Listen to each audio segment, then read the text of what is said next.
We are here in Parkersburg with Aaron Thomas, Ed's son, and part of the Ed Thomas Family Foundation. Aaron, thank you so much for joining us. Glad to see you.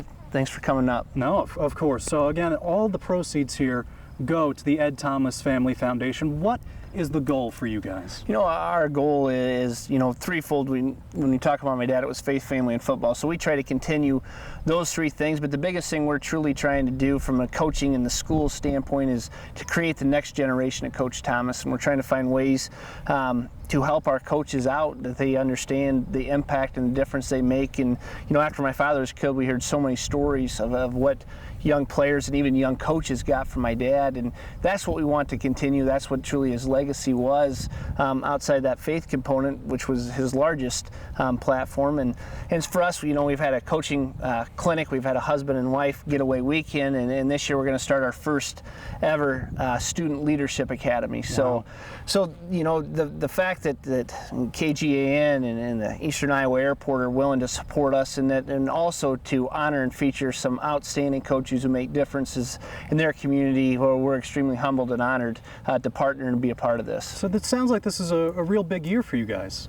Yeah, it keeps growing. We're in our fifth year, and it took a little while to get our traction of who we were going to be and what we were going to do is when you start a foundation, but we do feel very good about where we're at, and the feedback we've got from the two previous coaching clinics we've done, the legacy clinics, and we're going to expand that. It's going to not just be for coaches, but actually for businesses as well.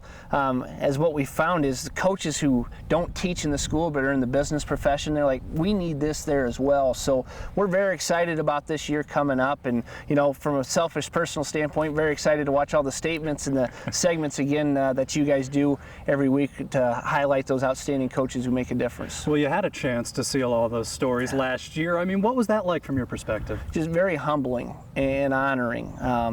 And outside the fact it had my dad's name to it, when you saw what coaches did from across our state, from every different sport, from youth sports to high school to even college coaches, that's what coaching's about. It's not about winning and losing. It's about making a difference and having an impact on young people's lives and impacting your community. And, so I guess a sense of pride to see my dad's name, the foundation tied to that, but from a selfish sports person who's in education, who's in coaching, it was heartwarming to see every week, that there's great people across our state and they do make a difference for our young people. And so many people carrying on your dad's legacy. When you watch some of those stories and you see the vast difference of how they're doing it, what goes through your mind? It's exactly what you hope for. It's the good side of athletics. So often we hear about the things go awry when we watch the news, or the coach who loses his temper, or, went overboard with this or that. But this was truly the good and the human spirit, what high school athletics, not just high school, what athletics are truly all about. And that's something, I credit you guys for finding unique stories and not just giving the same thing we see when we turn on the sports every week. You got into the true stories and the difference makers across our state.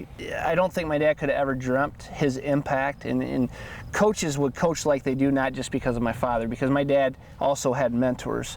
But to know, like I said, that there's those people in the community who do what's right, who have the kids as their number one interest and priority. If people can't get excited and feel refreshed to see that, I would question what gets them excited or motivated or sees good in the human spirit. So one of the greatest parts about this segment is that every coach has a donation in their name to your foundation. How special is that for you, and what does that money go towards this season?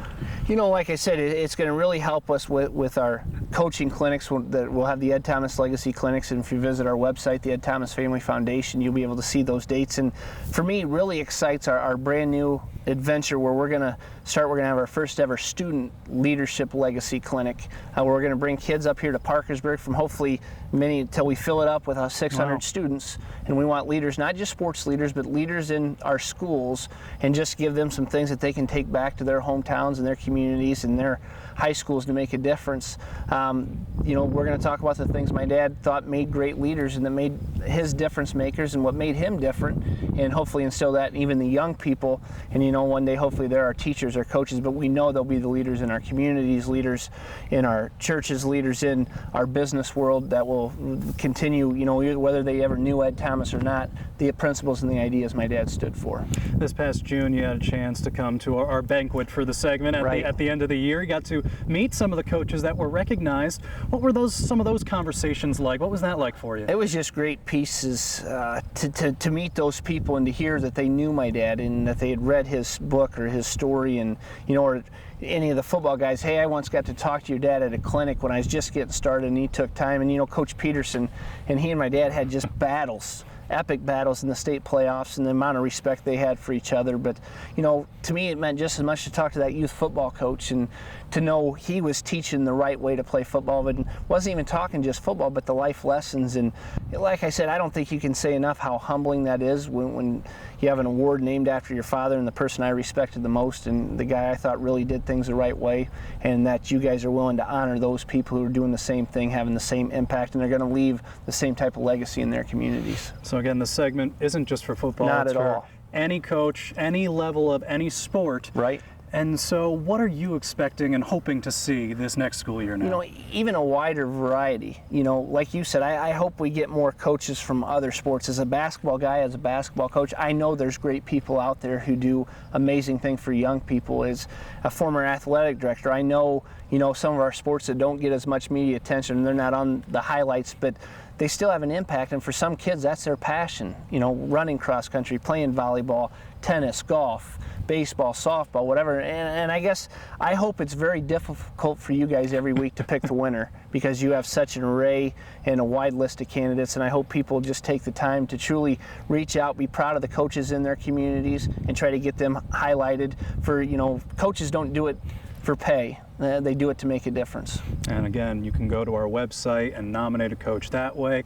And again, obviously, your father, how proud would he be to see what his legacy has turned into now? I think he'd just be shocked. I really do. I don't think he would have ever dreamed the impact he had on people I coach. And he knew, we talked to a lot of young coaches at clinics and things of those natures, but I don't think he ever grasped his true legacy while he was here with us. Obviously, he'd be extremely humbled and be very honored to have this named after him and to see those pieces. And he'd be awful proud of each and every coach who gets honored by you guys every week.